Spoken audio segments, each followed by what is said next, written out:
서울의 11월 첫날 저녁은 예상보다 일찍 어두워졌습니다. 강남 대로변의 고층 빌딩들이 하나둘 불을 밝히기 시작했습니다. 차가운 바람이 거리를 휩쓸고 지나갔습니다. 이준호는 부산행 KTX 안에서 창밖을 바라보고 있었습니다. 2박 3일 예정이었던 출장이었습니다. 하지만 오늘 오후 프로젝트 미팅이 갑자기 취소되었습니다. 그는 곧바로 짐을 싸서 역으로 향했습니다. 집에 일찍 들어가면 민서가 좋아할까요? 그는 확신할 수 없었습니다. 준호는 올해로 39이었습니다. 경성건축회사의 고위 건축가였습니다. 그의 사무실은 21층 코너에 있었습니다. 창문 밖으로 남산타워가 보이는 자리였습니다. 그가 설계한 건물들은 세 차례나 건축상을 받았습니다. 업계에서 그의 이름은 신뢰의 상징이었습니다. 하지만 집으로 돌아가는 지금 그는 불편한 무게감을 느꼈습니다. 민서와의 결혼 생활은 이제 8년째였습니다. 처음 3년은 좋았습니다. 그 이후는 글쎄요. 그는 정확히 말하기 어려웠습니다. 무엇이 변했는지, 언제부터 변했는지. 다만 최근 몇 달간 민서의 행동은 이상했습니다. 매주 화요일과 목요일 요가 수업은 밤 10시에 끝났습니다. 너무 늦지 않나요? 그가 물었을 때 민서는 짧게 대답했습니다. 고급 클래스예요. 강사님이 바쁘셔서요. 그녀는 더 이상 설명하지 않았습니다.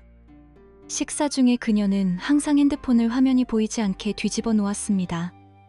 예전엔 그러지 않았습니다. 알림이 울리면 그녀는 재빨리 확인하고 자리를 떴습니다. 급한 클라이언트예요 라는 말만 남긴 채. 그리고 거실에 쿠션들이었습니다. 어느 날부터 소파 위에 프랑스어로 된 문구가 새겨진 쿠션들이 놓여 있었습니다. 민서는 인테리어 감각이 있다고 자부했습니다.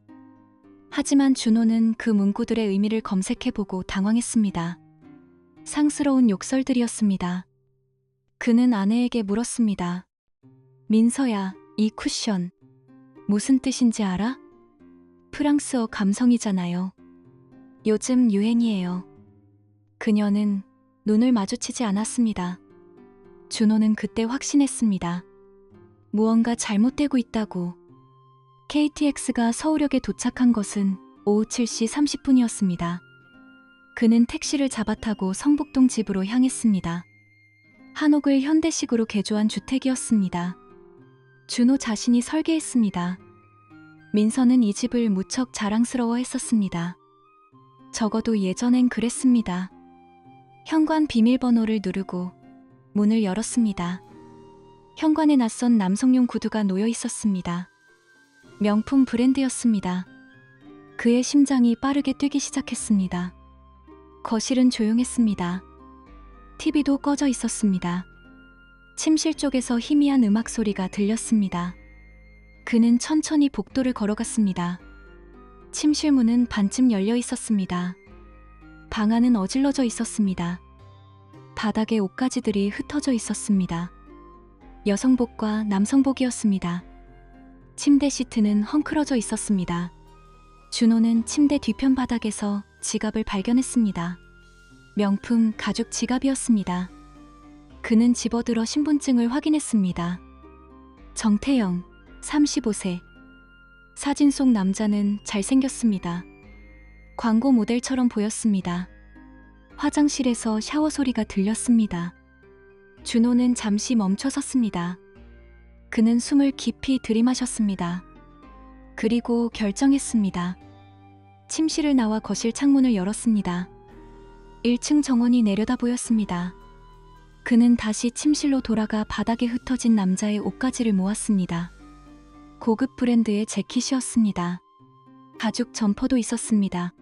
신발, 시계, 지갑까지. 모든 것을 창문 밖으로 던졌습니다. 옷가지들이 정원의 잔디 위에 떨어졌습니다.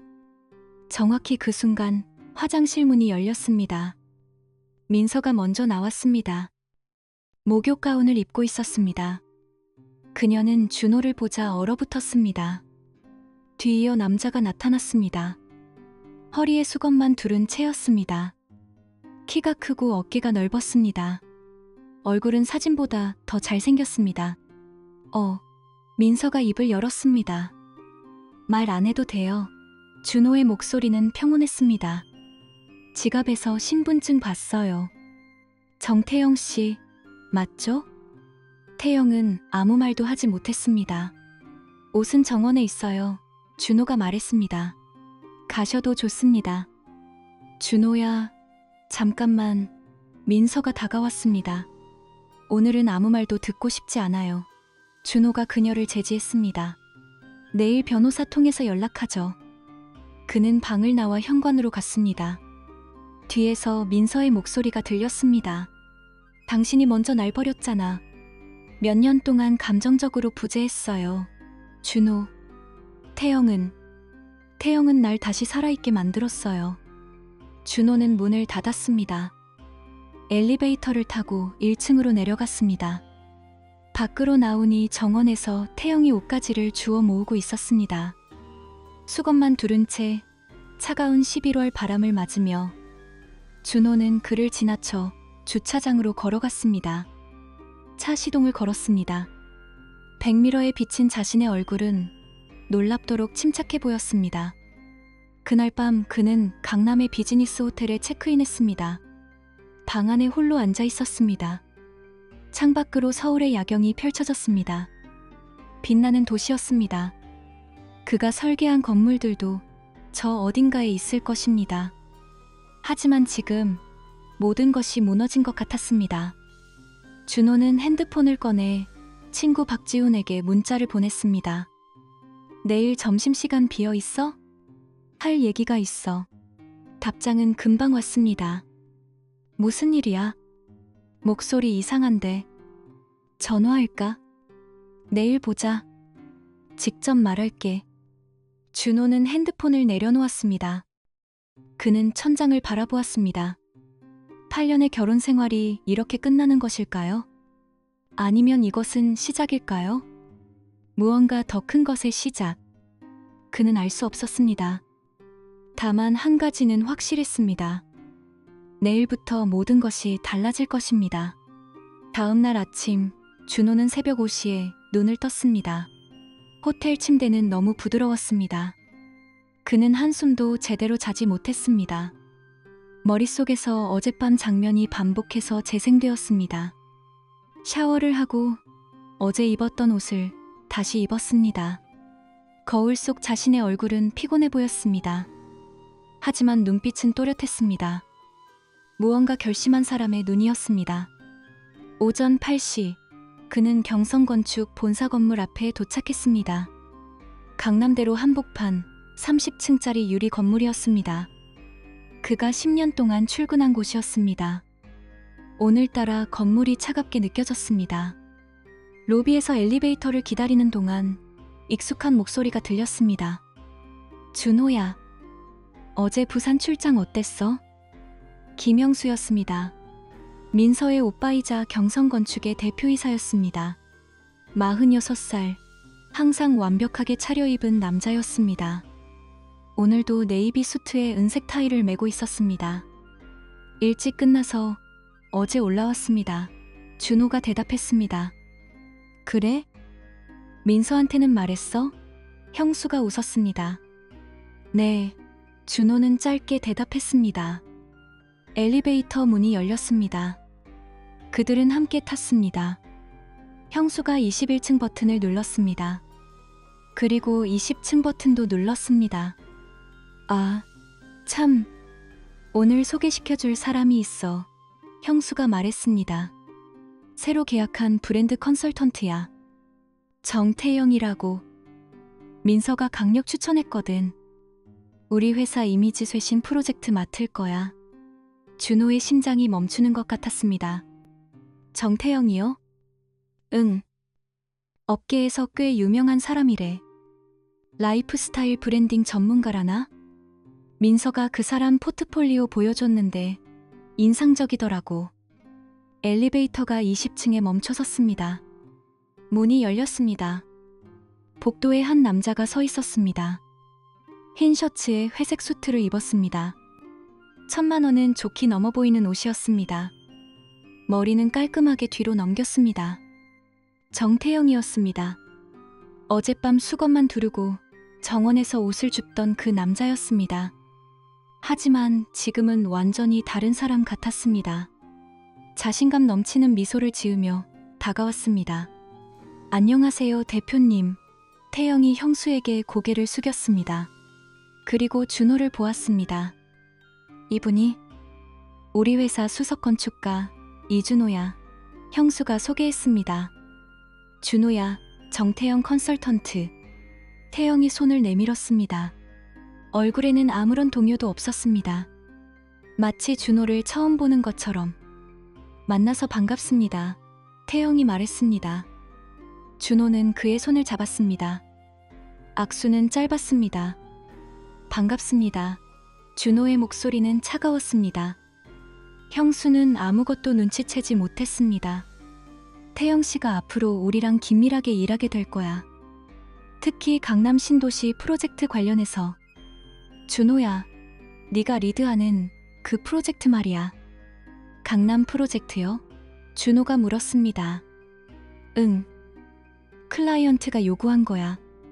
건축 디자인만이 아니라 전체 브랜드 스토리가 필요하다고. 태영 씨가 그 부분을 맡을 거야. 준호는 태영을 바라보았습니다. 태영은 여전히 미소를 짓고 있었습니다.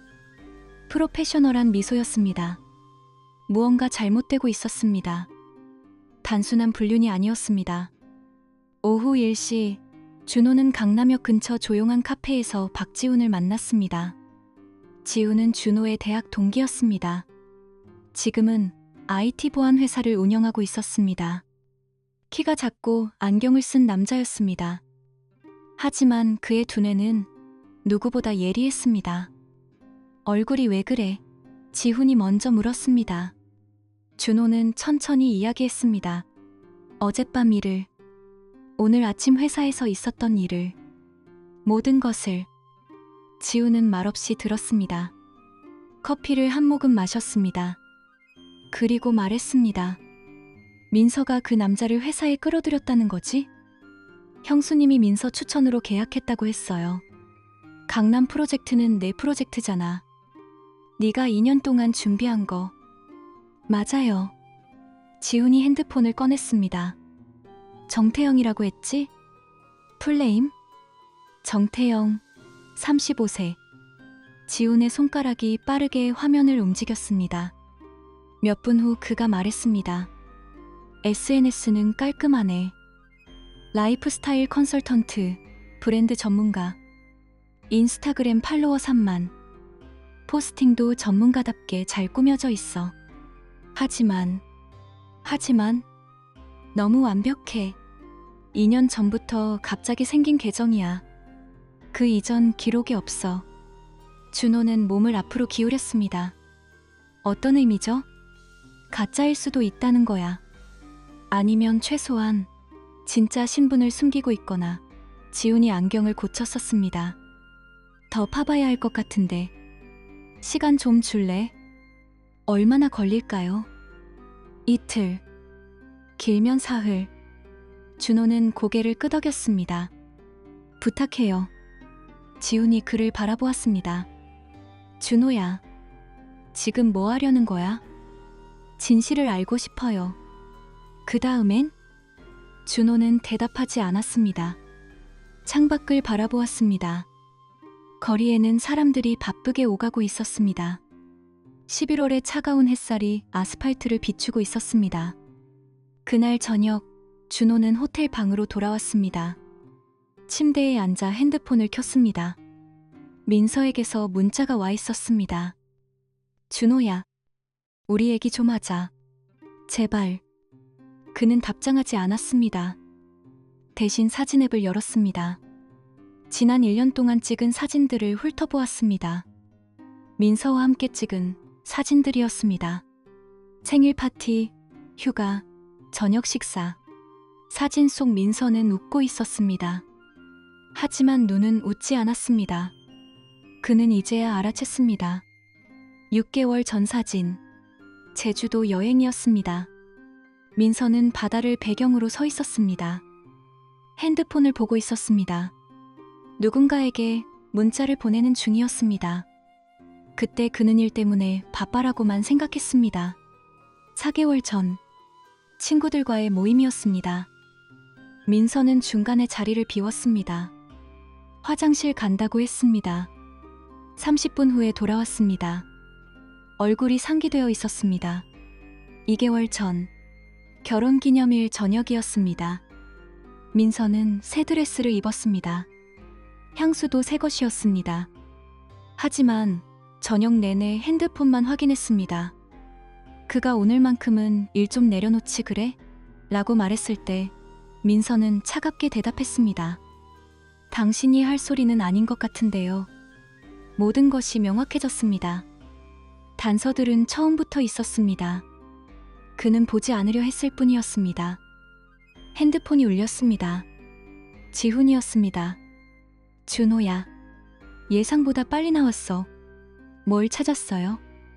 정태영. 본명이 맞긴 한데 경력은 전부 날조야. 그가 일했다는 회사들 절반은 존재하지 않아. 나머지 절반은 그를 모른대. 준호의 손이 떨렸습니다. 더 있어. 지훈이 계속했습니다. 미국 기록을 찾아봤어. 비슷한 수법으로 활동한 사기꾼이 있더라고. 베벌리힐스, 마이애미. 부유한 기혼 여성들을 타겟으로 사진이랑 비교해봤는데 같은 사람이에요. 99% 확신해. 준호야. 이 사람 프로야. 전문 사기꾼. 준호는 숨을 깊이 들이마셨습니다. 민서가 알까요? 태영이 누군지 모를 수도 있어. 아니면 지훈이 잠시 멈췄습니다. 같이 짜고 하는 걸 수도 있고. 왜요? 무슨 이유로? 강남 프로젝트. 내 프로젝트 말이야. 규모가 얼마지? 500억 규모요. 그거면 충분한 이유가 돼. 준호는 침대에서 일어났습니다. 창밖을 바라보았습니다. 서울의 야경이 펼쳐져 있었습니다. 반짝이는 불빛들이었습니다. 아름다웠습니다. 하지만 그의 가슴속은 어두웠습니다. 지훈아. 응. 도와줄 수 있어요? 에느? 준호는 천천히 말했습니다. 그들이 날 무너뜨리려 한다면 난 먼저 그들을 무너뜨릴 거예요. 하지만 혼자선 못해요. 전화 너머로 지훈의 한숨 소리가 들렸습니다. 그리고 짧은 침묵 후 그가 대답했습니다. 좋아. 뭐가 필요한데? 준호는 미소 지었습니다. 차갑고 날카로운 미소였습니다. 일단 만나요. 계획을 세워야겠어요. 전화를 끊고 그는 다시 창밖을 바라보았습니다. 복수는 서두르는 것이 아니었습니다. 치밀하게 준비하는 것이었습니다. 그리고 그는 건축가였습니다. 계획을 세우고 구조를 짜고 완벽하게 실행하는 것이 그의 전문이었습니다. 이번엔 건물이 아니라 복수를 설계할 것입니다. 11월 셋째 주 월요일, 준호는 서초동의 한 법률사무소를 찾았습니다. 30층 건물의 18층이었습니다. 유리문 너머로 태평양 법률사무소라는 간판이 보였습니다. 접수 데스크를 지나 변호사 사무실로 안내받았습니다. 강윤희 변호사였습니다. 40대 초반의 여성이었습니다. 짧은 머리에 검은 뿔테 안경을 쓰고 있었습니다. 지훈이 추천한 사람이었습니다. 이혼 소송이시죠? 강 변호사가 서류를 펼치며 물었습니다. 네. 그리고 민사소송도 준비하고 싶습니다. 민사요? 준호는 지훈이 정리한 자료를 건넸습니다. A 사용지 20장 분량이었습니다. 정태영의 가짜 경력, 미국에서의 사기전과 SNS 분석 자료들이었습니다. 강 변호사는 천천히 서류를 읽었습니다. 표정이 점점 굳어졌습니다. 이 사람이 지금 부인과 네. 그리고 제가 일하는 회사에 컨설턴트로 들어왔습니다. 언제요? 일주일 전입니다. 강 변호사는 안경을 벗었습니다. 눈을 비볐습니다. 그리고 다시 서류를 보았습니다. 이준호 씨, 이건 단순한 이혼 사건이 아닙니다. 알고 있습니다. 업무 방해, 사기, 배임, 여러 혐의를 적용할 수 있어요. 하지만 증거가 더 필요합니다. 특히 부인과 정태영이 공모했다는 증거요. 만들겠습니다. 강 변호사가 그를 바라보았습니다. 어떻게요? 준호는 미소 지었습니다. 제 전문 분야는 설계입니다. 건물을, 그리고 이번엔 함정을요. 같은 날 오후, 준호는 지훈을 다시 만났습니다. 회사 근처 조용한 카페였습니다. 창가 자리에 앉았습니다.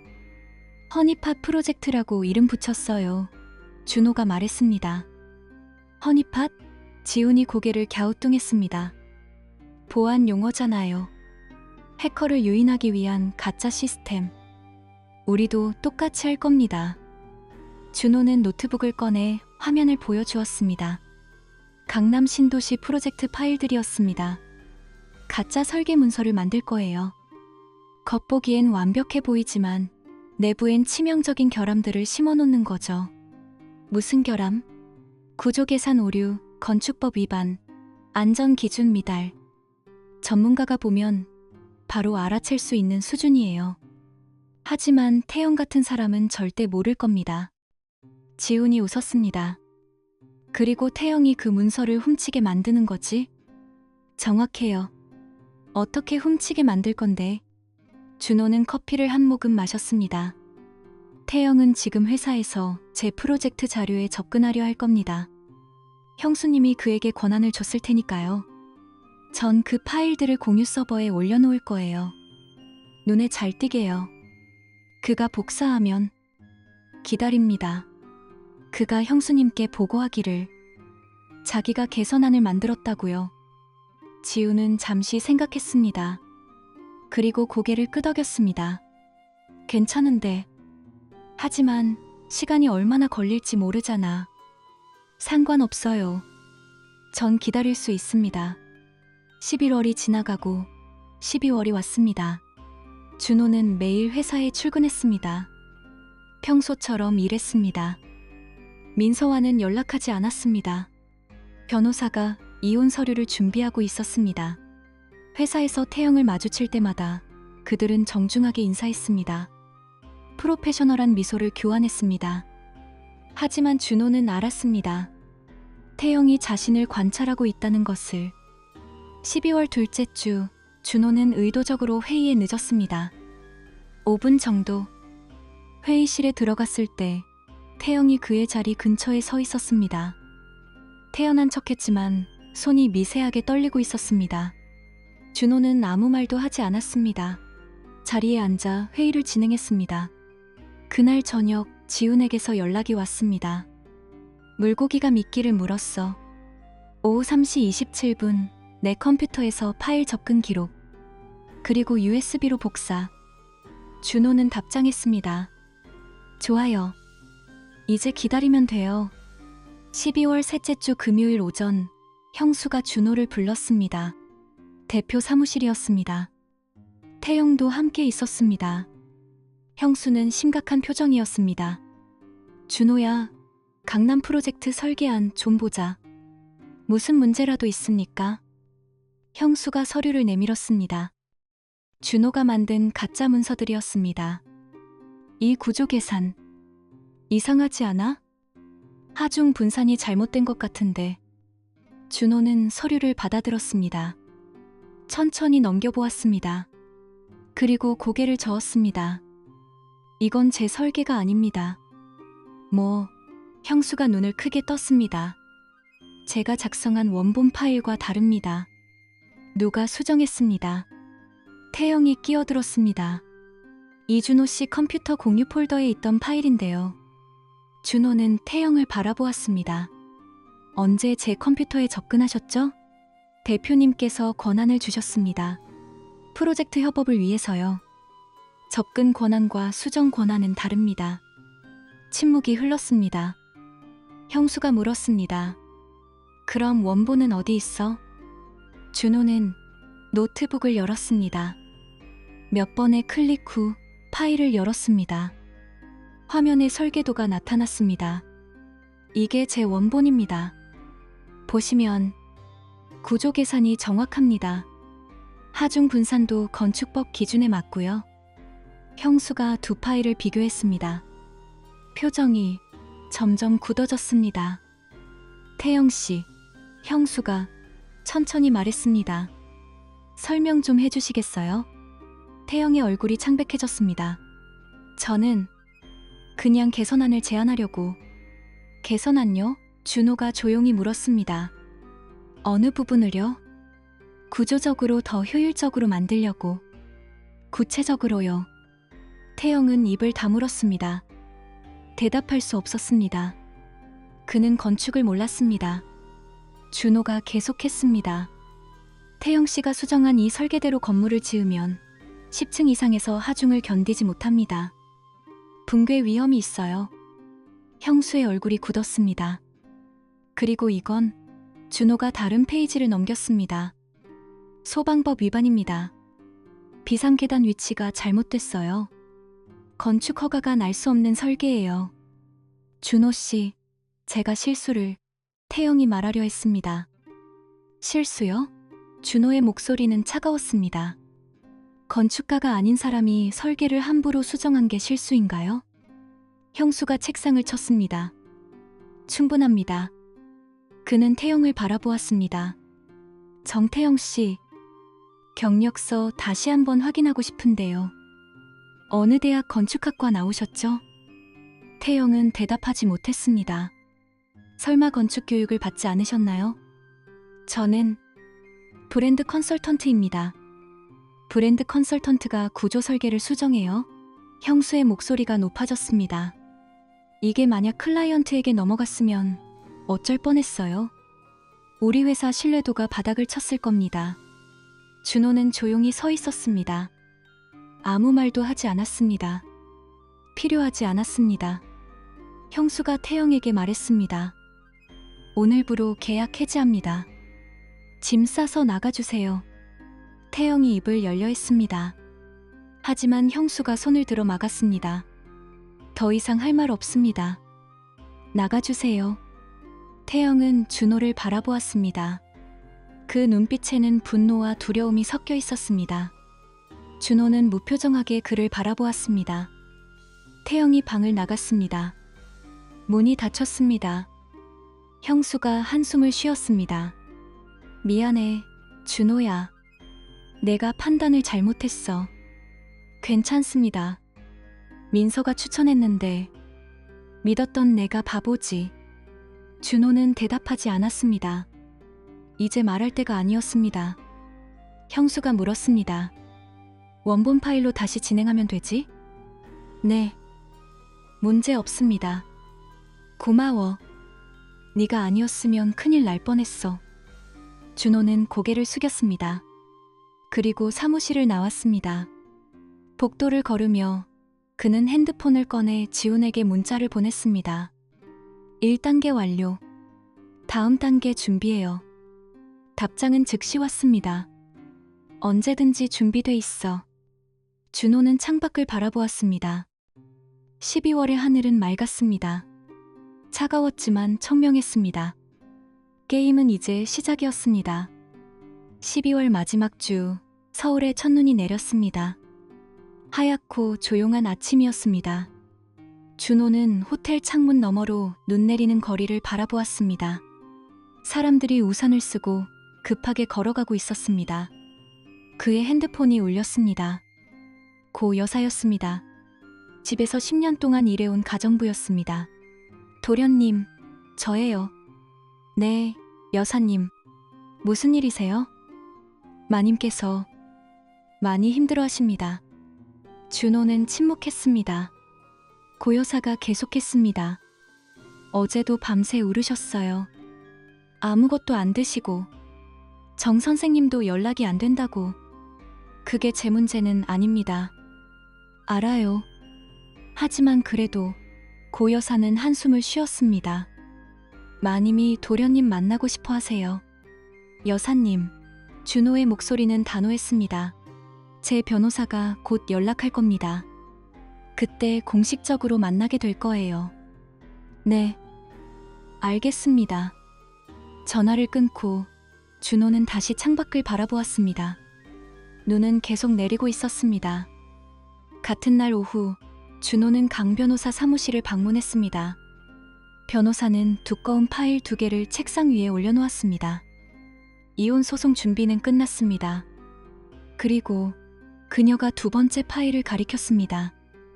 민사소송도요. 민사소송은 누구를 상대로 하죠? 김민서 씨와 정태영 씨 둘 다입니다. 고의적 업무 방해와 재산 손해에 대한 배상 청구입니다. 승사는요? 높습니다. 특히 정태영 씨 쪽은요.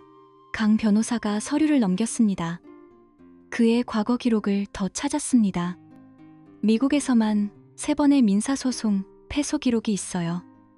모두 결혼한 여성들을 상대로 한 사기 행각이었습니다. 준호는 서류를 읽었습니다. 2019년 베벌리힐스, 2021년 마이애미, 2022년 시카고. 패턴은 동일했습니다. 부유한 기혼 여성과 관계를 맺고 남편의 사업에 개입하고 돈을 빼돌리는 수법이었습니다. 총 피해액이 얼마죠? 미국에서만 약 50만 달러입니다. 하나로 6억 원 정도요. 배상은요? 한 푼도 안 했습니다. 판결 직후 한국으로 도주했거든요. 준호는 서류를 내려놓았습니다. 이걸 경찰에 제출할 수 있나요? 이미 했습니다. 국제 사기 혐의로 수사 요청했어요. 민서도 알까요? 태영의 과거를요. 강 변호사는 고개를 저었습니다. 아마 모를 겁니다. 알았다면 처음부터 연루되지 않았겠죠. 일주일 후 준호는 민서를 만났습니다. 법률사무소의 상담실이었습니다. 중립적인 공간이었습니다. 민서는 변했습니다.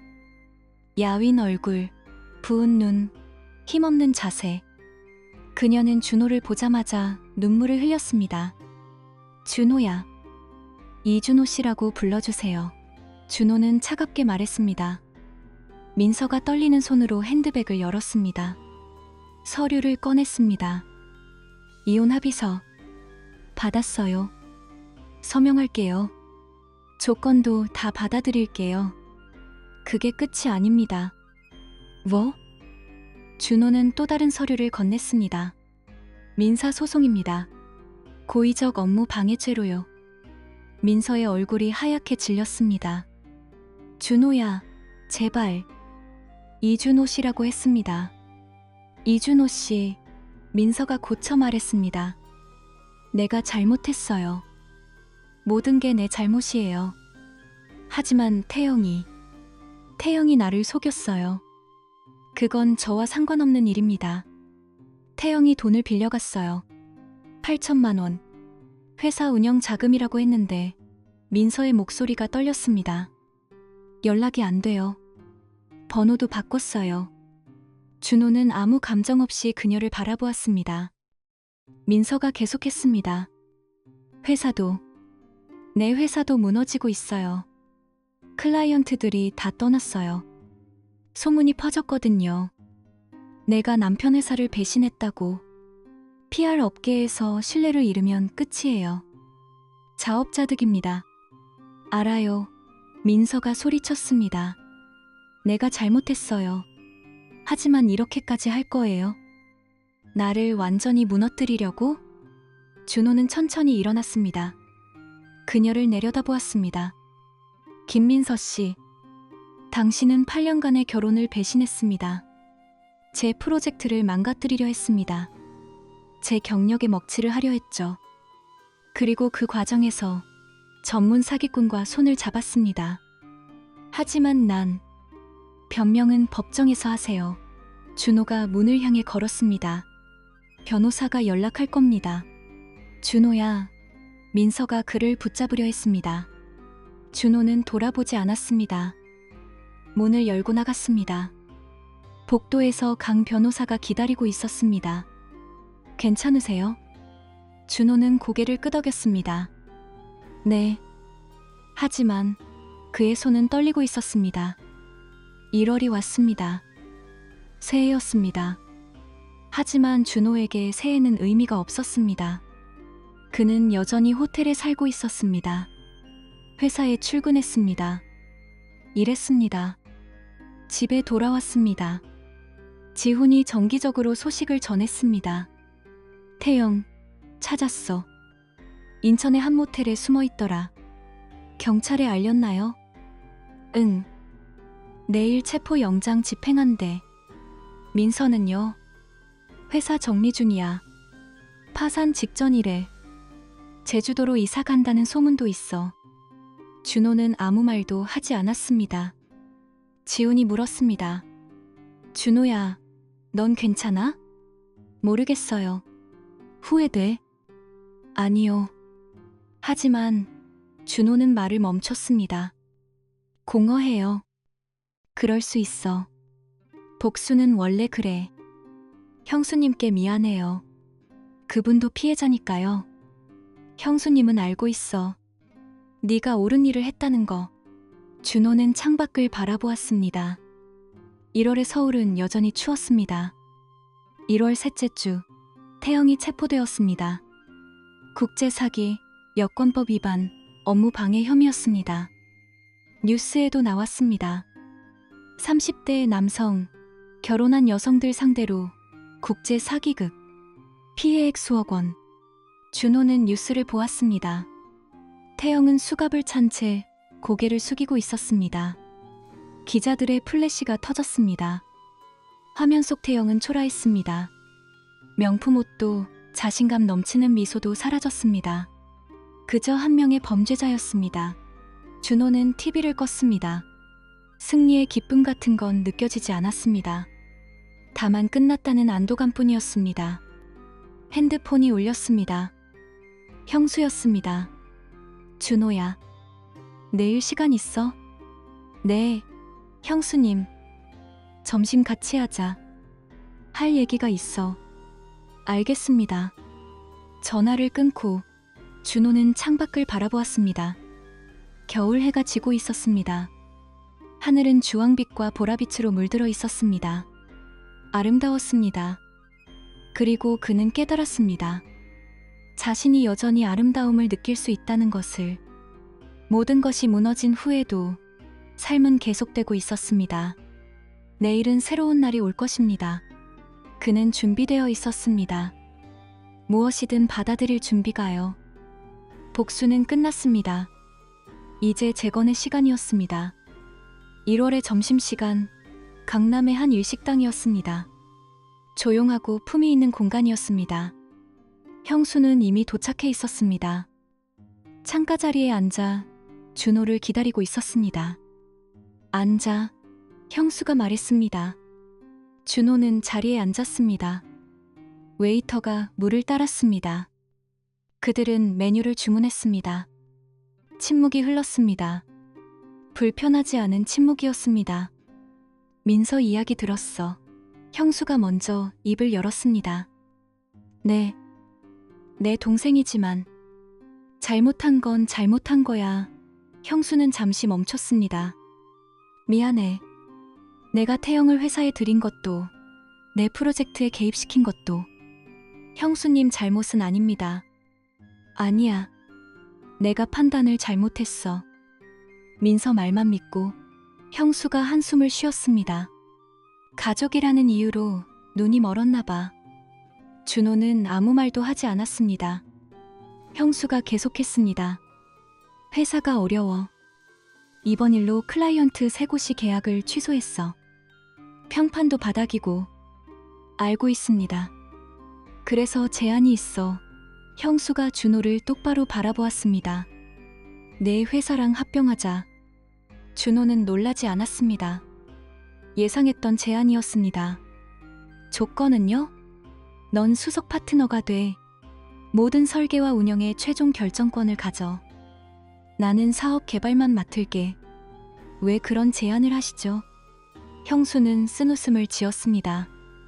솔직히 말할까? 네가 없으면 회사가 안 돌아가. 너의 실력, 너의 신뢰도가 필요해. 그리고 그는 잠시 멈췄습니다. 속죄하고 싶어. 내게, 그리고 회사에. 준호는 창밖을 바라보았습니다. 거리에는 사람들이 바쁘게 걸어가고 있었습니다. 각자의 삶을 살아가고 있었습니다. 조건이 있습니다. 말해봐. 첫째, 인사권은 제가 갖습니다. 고용과 해고 모두요. 좋아. 둘째, 민서 씨는 회사 일에 절대 관여하지 않습니다. 어떤 형태로든요. 형수가 고개를 끄덕였습니다. 당연하지. 셋째, 태영 사건은 끝까지 추궁합니다. 합의 같은 건 없습니다. 그것도 동의해. 준호는 잠시 생각했습니다. 그리고 손을 내밀었습니다. 좋습니다. 계약서를 준비하시죠. 형수가 그의 손을 잡았습니다. 악수는 단단했습니다. 2월 첫째 주, 태영의 재판이 있었습니다. 준호는 방청석에 앉아 있었습니다. 지훈이 옆에 있었습니다. 태영은 수감복을 입고 있었습니다. 머리는 짧게 깎았습니다. 얼굴은 수척했습니다.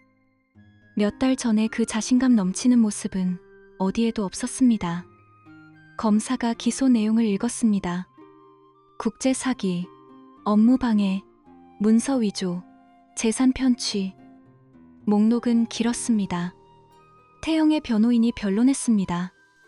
피고인은 깊이 반성하고 있습니다. 피해자들에게 진심으로 사과드립니다. 하지만 판사의 표정은 차가웠습니다. 피고인 정태영은 조직적이고 계획적으로 범죄를 저질렀습니다. 여러 피해자들에게 회복하기 어려운 피해를 입혔습니다. 게다가 반성의 기미가 보이지 않습니다. 판결이 내려졌습니다. 징역 5년, 집행유예 없음. 피해 배상금 총 3억 2천만 원. 태영의 얼굴이 무너졌습니다. 그는 고개를 떨어뜨렸습니다. 준호는 일어났습니다. 법정을 나왔습니다. 지훈이 따라왔습니다. 기분이 어때? 지훈이 물었습니다. 준호는 잠시 생각했습니다. 비어 있어요. 복수가 끝나면 다 그래. 후회는 안 해요. 하지만 기쁘지도 않아요. 지훈이 그의 어깨를 두드렸습니다. 그게 정상이야. 넌 복수가 아니라 정의를 원했으니까. 같은 날 저녁, 준호는 민서로부터 편지를 받았습니다. 호텔로 배달된 우편이었습니다. 봉투를 열었습니다. 편지지는 한 장이었습니다. 준호에게 이 편지를 쓰는 것이 마지막이 될 것 같아요. 당신 말이 맞았어요. 모든 게 내 잘못이었어요. 우리 결혼을, 당신을, 나 자신을 배신했죠. 태영은 나를 이용했어요. 하지만 그것도 내 책임이에요. 눈이 멀었으니까요. 회사는 정리했어요. 빚은 많이 남았지만 갚아나갈 거예요. 제주도로 내려가요. 작은 일이라도 하면서 살 생각이에요. 당신에게 용서를 구하지는 않을게요. 자격이 없으니까요. 다만 한 가지만 말하고 싶어요. 당신은 좋은 사람이었어요. 좋은 남편이었어요. 내가 그걸 몰랐을 뿐이에요. 부디 행복하세요, 준호. 민서. 준호는 편지를 내려놓았습니다. 창밖을 바라보았습니다. 서울의 야경이 펼쳐져 있었습니다. 그는 아무것도 느끼지 못했습니다. 분노도 슬픔도 동정도 아니었습니다.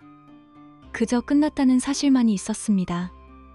편지를 서랍에 넣었습니다. 다시는 꺼내보지 않을 것입니다.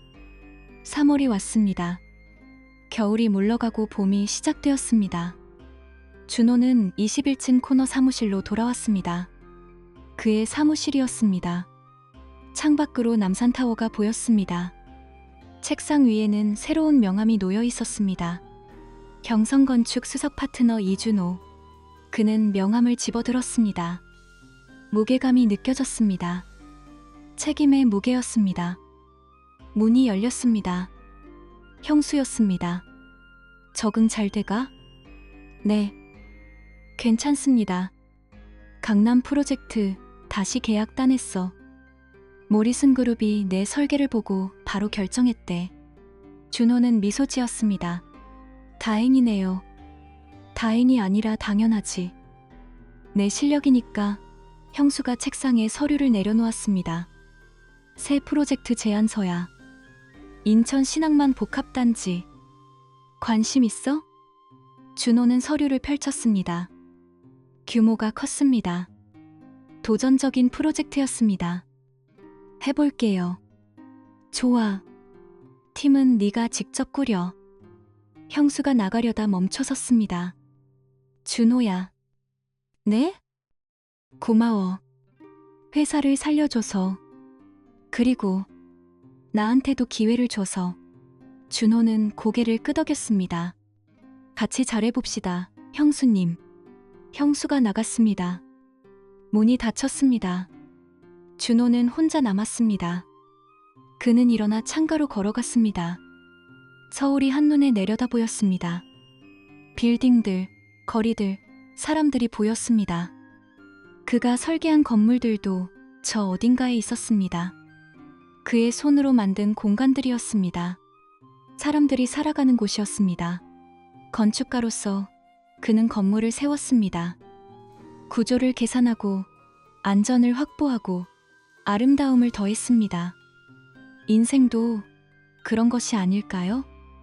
무너진 것을 다시 세우고 균형을 잡고 의미를 부여하는 일. 그는 이제 알았습니다. 복수는 끝이 아니었습니다. 시작이었습니다. 새로운 삶의 시작이요. 핸드폰이 울렸습니다. 지훈이었습니다. 준호야, 오늘 저녁 시간 돼? 축하 한잔하자. 좋아요. 어디서 볼까요? 이태원 그 작은 술집. 조용한데. 알겠어요. 7시에 봐요. 전화를 끊고 준호는 다시 창밖을 바라보았습니다. 3월의 서울은 조금씩 따뜻해지고 있었습니다. 거리의 나무들은 아직 잎이 없었지만 곧 새싹이 돋을 것입니다. 계절은 돌아갔습니다. 삶도 계속되었습니다. 그리고 준호는 준비되어 있었습니다. 무엇이 오든 그는 받아들일 것입니다. 무너뜨리지 않고 세울 것입니다. 왜냐하면 그는 건축가였으니까요. 파괴하는 사람이 아니라 만드는 사람. 책상으로 돌아와 앉았습니다. 인천 프로젝트 서류를 펼쳤습니다. 펜을 들었습니다. 첫 선을 그었습니다. 새로운 시작이었습니다.